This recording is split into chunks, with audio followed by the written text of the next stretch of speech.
Good morning, Year 6 students. Welcome to my English lesson.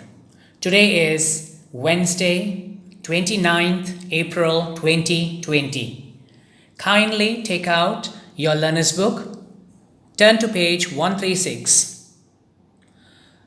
For today's English lesson, there are two lesson objectives. The first lesson objective is list the features of a suspense story. List the features of a suspense story. Do you remember the features of a suspense story? Hope you remember because we have been going through this in our previous lessons. Okay, for today's lesson, we will look at this particular extract. Based on this extract, you need to answer two questions.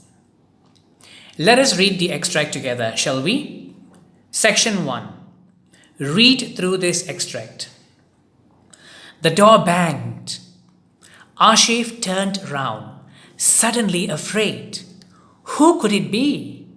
It wasn't Hamdi because he could be heard banging a football on the outside school steps, the noise echoing repetitively through the cold night air.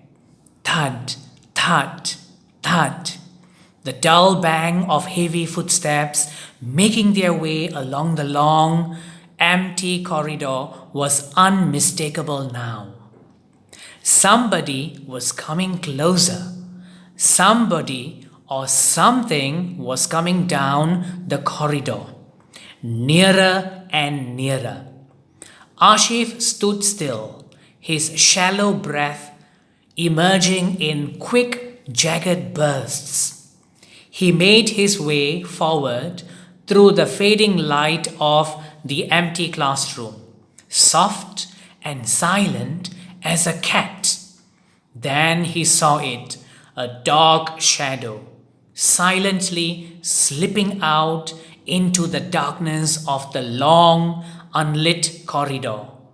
Ashif followed it. And as you can see, look at the ending. The writer has used ellipsis. It's a characteristic of suspense text. Ellipsis. Do you remember the purpose of ellipsis? Ellipsis is basically to give the impression to the reader to think as to what will happen next. It's as though the story has not ended properly the way the reader would have expected. It has ended very abruptly. Alright, so therefore here the writer has used an ellipsis. Now, I want you to read this text one more time on your own. You can pause the video if you want, and then after that, you need to answer questions A and B. Let us look at question A. Make a list of features that have been used to create suspense. List of features. You need to make a list of features used to create suspense. You should be able to find at least 6. B. Choose 3 features that are new to you. If you realize that certain features are new to you, choose them and write them down. Now you do not have to answer this part of the question. I have cancelled it. So you don't have to pay attention to this part. You just answer B. Choose 3 features that are new to you. Now, as you can see here, this is actually a table which shows you a list of features that can be used to create suspense. Right? It serves as a revision. You can actually make reference to this particular table as you answer question A and B. Let us look at this list. Read through and check that you have included all of the following features of the suspense genre. In a suspense genre, you need to include the following features: darkness, touch, smell, sound, adjectives and verbs used to show detail, short sentences for effect, short paragraphs for effect, a strange something or someone suggested, as depicted in this story. Small hints or clues given about the character through their movement and behavior. And of course, the cliffhanger ending. It's a very abrupt and sudden ending. You notice that in fact, the writer uses ellipses to show that the suspense story is a cliffhanger. Alright, so you need to answer question 1. Make reference to this particular table as you answer A and B. Now, we move on to the next part. Turn to page 137. Page 137. Now, we look at the next lesson objective for today's lesson. It will be identify shades of meaning. Now, in the writing, you notice that there will be synonyms. Do you remember what synonyms are? Synonyms are words with the same or similar meanings. It is important to be able to recognize the correct word and its particular shade of meaning. For example, frightened is not the same as horrified. A lot of people think that frightened is exactly the same as horrified. There's a slight difference. When you're frightened, you are scared. But when you're horrified, you are not only frightened, you are also extremely shocked. All right? So there's a slight difference. Now, let us look at number 1, section 1. Here are some words to do with suspense. Put the odd one out in each set. Now, from A all the way to D, you have a list of words as shown here. In each of the list of words, there is one odd one out.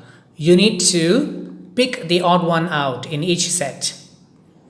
For example, let us look at A. Fear, terror, ache, alarm, dread, panic, horror.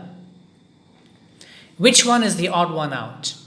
Fear, terror, alarm, dread, panic, horror.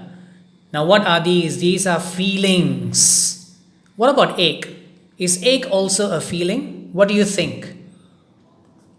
If you're not sure of a particular word, check the meaning of the word in the dictionary. Remember to write the meaning of the word in the exercise book. And then after that, once you have all the meanings, you see which one is supposed to be the odd one out. So from A to D, choose the odd one out and write down the odd one as your answer. Let us move on to section 2. Match up these words with their synonyms in the cloud. You have a list of words here: ancient, decaying, empty, silent, cold, vague, something unclear, echo. And you have a list of words here: unclear, decrepit, resonate, old, icy, noiseless, and bare. So you have to match up these words with their synonyms in the cloud. Alright? For example, ancient. What is ancient? Ancient will be which one? I give you a few seconds. Which word do you think is the synonym for ancient? Yes, you guessed it right. Old. Ancient will be old. O-L-D. So you need to write down the synonym for the other words from B all the way to G. So remember, you have to do 2 activities today.